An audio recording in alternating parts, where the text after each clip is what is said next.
Yes.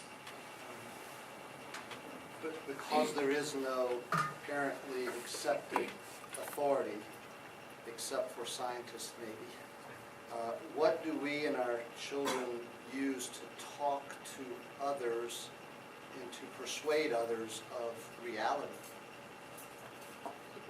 What do we ground that in? Do we quote scripture and they say, "Oh, you're just a weirdo," Right. or do we use reason and they say, "Well, there's no truth," or do we use emotion because that really appeals?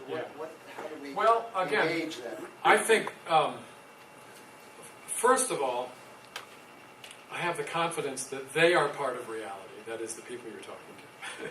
So at some level, they participate in reality with whatever penchant for unreality that their culture is. At some deep level, they still are created in the image of God. At some deep level, there's some recognition at some deep level. There's some resonance, that'd be a better term.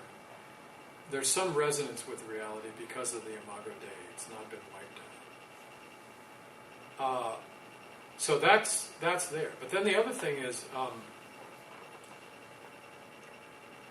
I hear this from time to time when the life of a Christian community is so beautiful that it seems real in ways that MTV and reality television don't. At some level, people maybe, if God is moving in them, the capacity for that resonance is there. So real acts of sacrificial love, I think people do respond to those things. I think people are still, even in a culture that celebrates ugliness, people are still capable of responding to beauty. Hans Urs von Balthasar said famously, "Beauty will save the world," meaning that our apologetic has to be rooted in beauty first, not to eliminate truth and goodness. But if truth and goodness are not tied to beauty, then the truth is not attractive. So I'd say that communities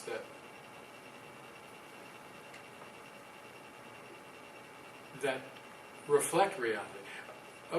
One of concrete time. We're created as beings who need to eat in order to survive. Food is and I think that food is more than fuel. Food is an occasion for gratitude. Food is the site for celebration. Food, just go through the scriptures and look at food. Is in the Psalms, food is the number one indicator of God's providence. The fact that He provides food for His creatures, it's mentioned more than any other aspect of God's providence. Alexander Schmemann, the Orthodox theologian, has said that because of the thing that food is, in most cultures, meals are kind of secular sacraments, that often meals have a kind of sacredness attached to them. In many cultures, if you're at table with someone, that being at someone's table is like a kind of shelter. It's a kind of haven. You treat your guests. Hospitality is a moral obligation, not just a Martha Stewart. It's not a fashion statement. Okay.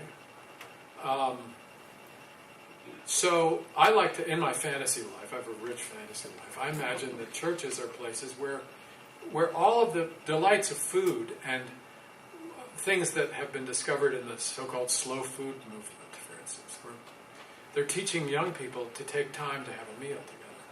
And the joys of sharing a table with all of the delights that are present at a table.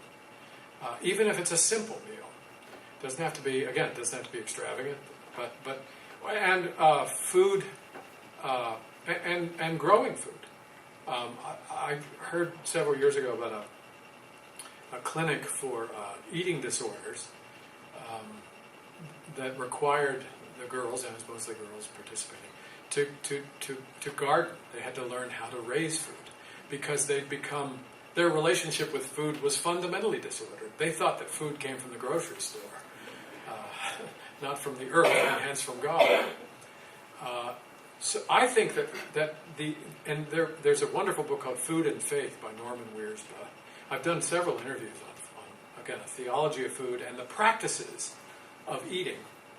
So again, in my fantasy life, I imagine that churches are places where, by and large, on average, the practices of eating are going to be more resonant with the beauties of the reality of food, the goodness that food is. Even in the fallen and cursed world, it has this goodness, and people at some level resonate with that as a reality.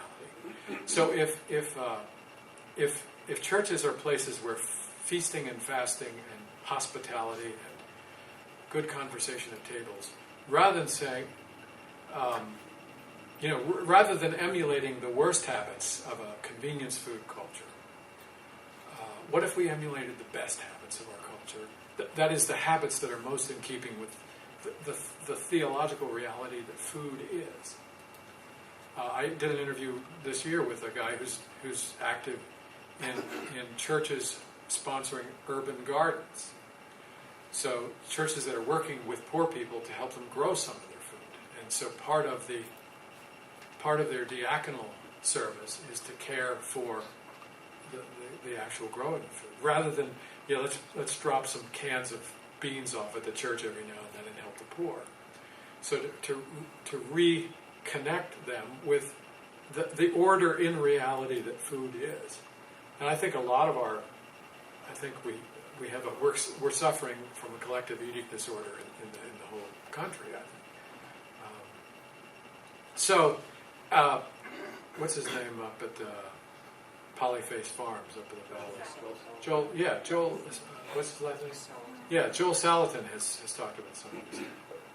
So again, most Christians say, it's kind of a tree-huggy sort of thing. But if food is theologically significant, which I think it's hard to read the Bible and not sense that, marriage supper of the Lamb, Last Supper, Elijah and was it Elijah or Elisha and the ravens? I always forget. Food and Melchizedek and manna, and it's all over the place. But if we treat it just as fuel or grazing, if we treat food as if we are machines or animals, and if our practices don't convey that